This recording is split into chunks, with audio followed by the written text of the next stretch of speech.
Muy buen día, familia capitalina, espero que se encuentren muy bien. El día de hoy nos estamos encontrando aquí en esta hermosa izada de bandera organizada por el área de lengua castellana para conmemorar un año más del Día del Idioma Español o el idioma de la lengua castellana, ¿cierto? Que cada año nosotros conmemoramos. En los dos últimos años pues lo hemos hecho de manera virtual, pero en años anteriores siempre se celebra con bombos y platillos este día, este 23 de abril, ¿sí? Que muchas veces se convierte, digamos, como un día más en el calendario, como que, bueno, sí, es el día de la lengua castellana, es el día del español, pero realmente podríamos decir que no tiene como tanta importancia, ¿sí? Al momento digamos, ir al trasfondo de lo que significa este día, ¿cierto? ¿Qué es el Día del Idioma? ¿Qué es el Día del Idioma? Sí, esa es como que la gran pregunta. Sí, se celebra cada año, cada 23 de abril, pero ¿qué es el Día del Idioma? Evidentemente el Día del Idioma se celebra en conmemoración de un señor llamado Miguel de Cervantes Saavedra, que el señor murió un 23 de abril de 1616, hace ya más de 400 años. ¿Sí? Curiosamente, ese mismo día murió el señor William Shakespeare, ¿sí?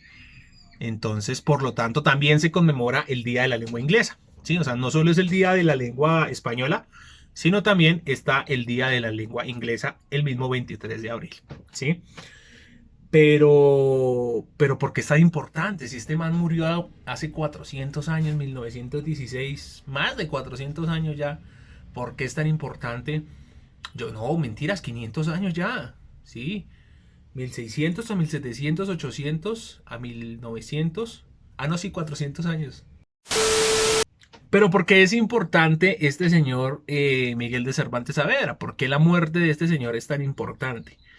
Siempre nos hemos acordado, siempre nos recuerdan nuestros profesores de español eh, el hecho de que pues él escribió una de las obras cumbres de la literatura eh, hispanohablante, ¿sí? Que fue El Quijote de la Mancha, ¿cierto? Aquel libro que nos contaba acerca de las aventuras del caballero que tenía un poquito corrido el coco, ¿sí? Con su amigo, el gordito Sancho Panza, ¿sí? Con el fin de conquistar a su bella Dulcinea, ¿no? Pero siempre como que eso es lo único que sabemos, ¿sí? Sí, eso es como que lo único que sabemos, como que siempre, ok, ¿de qué se trata Quijote de la Mancha? No, que un man que se creía como loco, que veía gigantes cuando realmente eran molinos y que quería conquistar a una vieja y que bla, bla, bla, bla, y que andaba con un caballo y un gordito que andaba con un burro, que es Sancho Pan, y ya, de ahí no salimos más, ¿sí? De ahí no salimos más.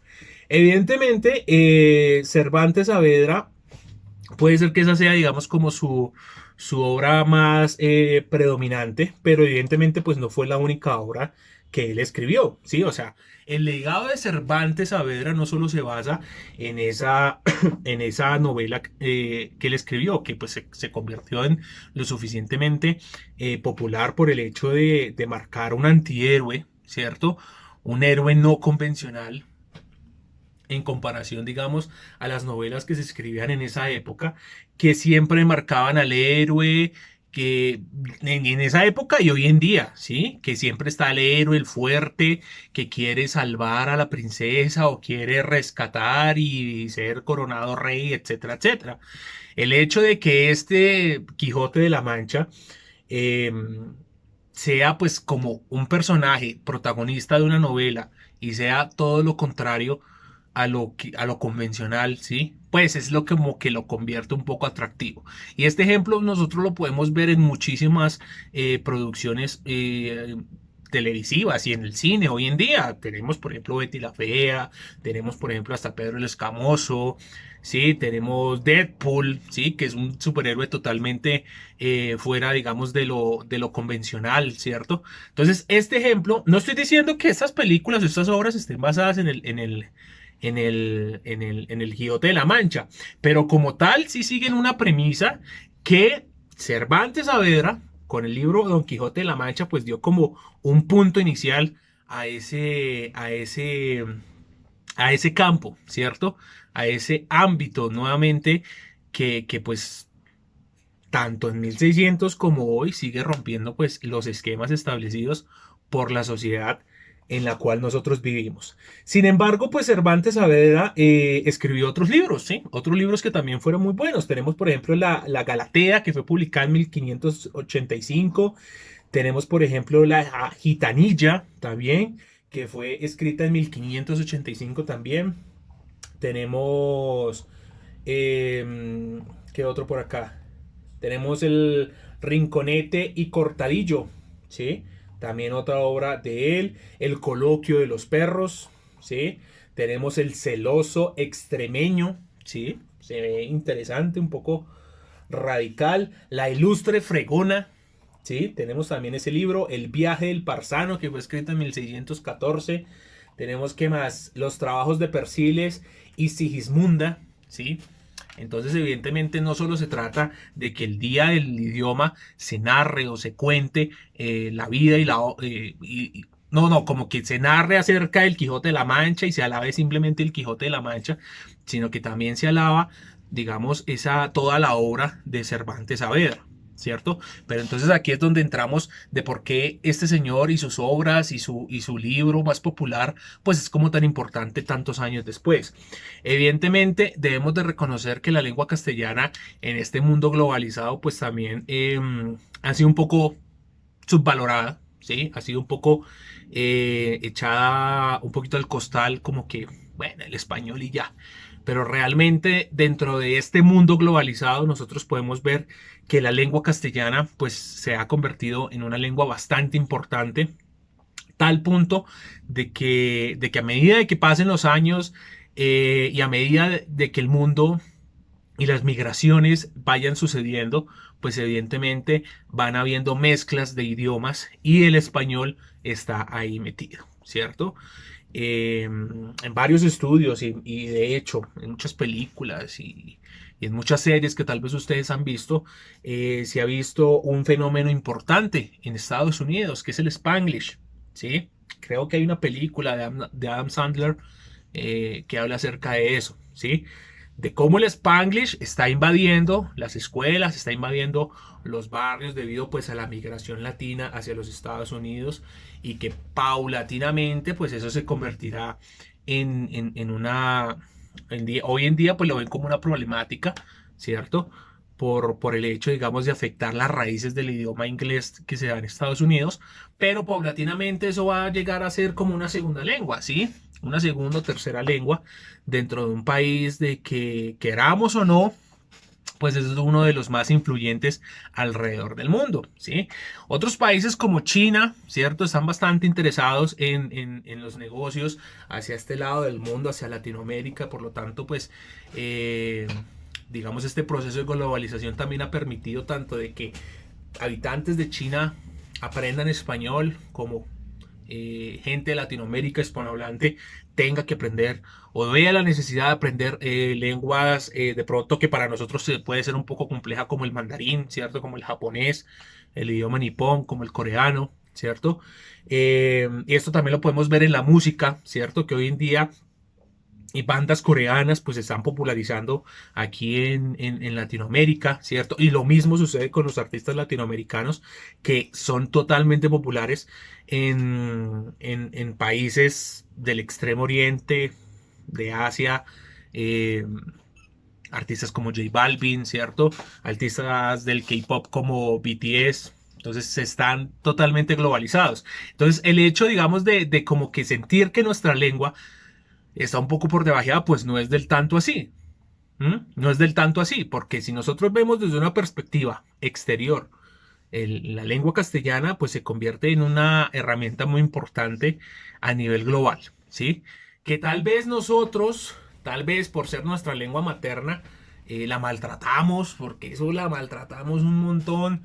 Inventamos parlaches, las combinamos, las mezclamos al revés, al derecho, ¿sí?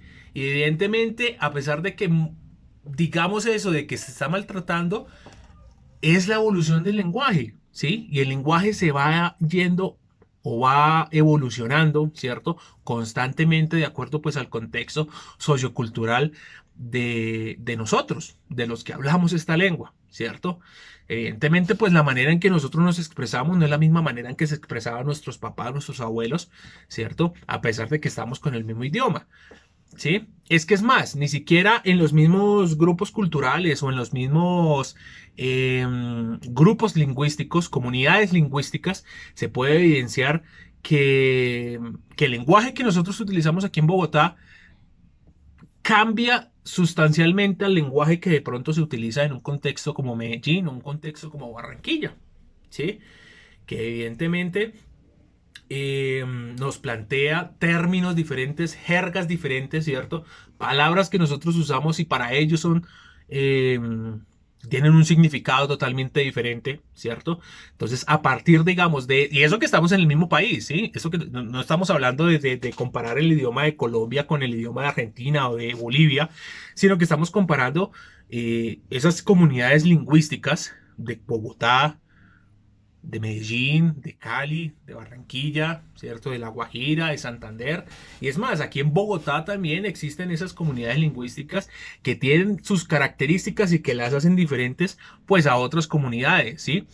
Dependiendo del estrato social, así digamos de pronto no nos gusta un poco, dependiendo del barrio donde se vive, ¿cierto? De la experiencia personal del hablante, evidentemente pues se genera una evolución propia, individual del idioma que a la larga pues es influida por la cultura en la cual el sujeto vive y evidentemente también hace parte de esa influencia hacia los demás, hacia las personas que nos rodean, ¿cierto? Siempre nosotros estamos viendo de que de pronto palabras que utilizan mi papá, mi mamá, mi hermano, se me quedan a mí, ¿cierto? Como que se me pegan, ¿sí?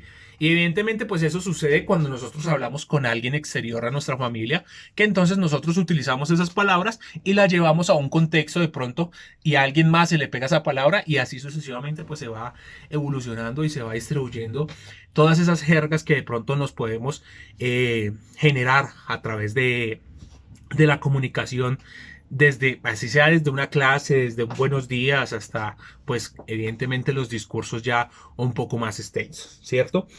Esa es la importancia del Día de la Lengua Castellana, ¿sí? El Día del Español. Que nosotros no simplemente nos quedemos como que en el Día de Cervantes Saavedra, sino que nos demos cuenta de que nuestra lengua materna es una de las más importantes en el mundo, una de las más habladas en el mundo, ¿cierto? Y nosotros como hispanohablantes, como hablantes de la lengua castellana, de la lengua de Castilla, la lengua de España, si nos caiga de mal de pronto aquellos que dicen que son colonizadores y que vinieron a hacer un montón de cosas, aún así debemos apropiarnos, porque sin nosotros,